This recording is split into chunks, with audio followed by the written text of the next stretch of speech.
ನಮಸ್ತೆ ವೀಕ್ಷಕರೇ, within Malenadu YouTube ಚಾನಲ್ಗೆ ಸ್ವಾಗತ. ನಮ್ಮ ಕರ್ನಾಟಕದಲ್ಲಿ ಮೊಟ್ಟ ಮೊದಲನೇದಾಗಿ ಹಿಂದೂ ಮಹಾಸಭಾ ಪ್ರಾರಂಭ ಮಾಡಿದ್ದು ನಮ್ಮ ಶಿವಮೊಗ್ಗ ಜಿಲ್ಲೆಯಲ್ಲಿ. ಫೋಟೋ ಇದರಲ್ಲಿ ಸಾವರ್ಕರ್ ಅವರು ಇದ್ದಾರೆ. ಸಾವರ್ಕರ್ ಇದು ಇವರು ಚಂದ್ರಶೇಖರ್ ಕ್ಯಾಪ್ ಅವರದ್ದು ತೋರಿಸ್ತೀನಿ. ಚಂದ್ರಶೇಖರನವರು ಇವರು. ಓಕೆ, ಇವರು founder of Hindu Mahasabha S P Manjunatharao, ನನ್ನ ತಂದೆ.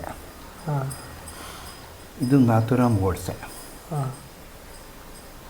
ಸರ್, ಇವರು ನಿಮ್ಮ ತಂದೆನ? ಇವರು ಸರ್. ಗಣೇಶೋತ್ಸವ ಪ್ರಸಾದನ ಅವ್ರ ಮನೆಗೆ ಕಳಿಸ್ಕೊಡ್ತಾಯಿದ್ರು ನನ್ನ ತಂದೆ. ಇದು ಸಾವರ್ಕರ್ ಬರೆದಂಥ ಕಾಗದ.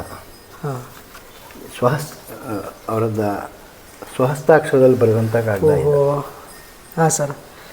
1952ರಲ್ಲಿ ಇದು ಅವರೇ ಅವ್ರ ಕೈಯಾರ ಬರೆದಿದ್ದು. ವಿ ಡಿ ಸಾವರ್ಕರ್ ಸೈನ್ ಕೂಡ ಇದೆ. ಹಾಂ ಸರ್. ಓಕೆ, ಇದು ಇಂಗ್ಲೀಷಲ್ಲಿ ಬರೆದಿದ್ದಾರೆ. ಹೌದು. ಯಾವತ್ತಿನ ಕಾಲದಲ್ಲಿ ಈಗ ಸಾವರ್ಕರ್ ಮತ್ತು ಬಾಲಗಂಗಾಧರ್ ತಿಲಕ್ ಆ ಲೆವೆಲಲ್ಲಿ ಕಾಂಟ್ಯಾಕ್ಟ್ ಇದ್ದಿದ್ದು ಯಾರು ನಮ್ಮ ಶಿವಮೊಗ್ಗದಿಂದ? ಹಿಂದೂ ಮಹಾಸಭಾ 3rd ಕಾನ್ಫರೆನ್ಸ್ ಮತ್ತು all India state Hindu Mahasabha 1st conference ಶಿವಮೊಗ್ಗದಲ್ಲಿ ಆಗುತ್ತೆ. Okay G. ಆವಾಗ ವೀರ್ ಸಾವರ್ಕರ್ ಕೂಡ ಶಿವಮೊಗ್ಗಕ್ಕೆ ಬಂದಿರ್ತಾರೆ.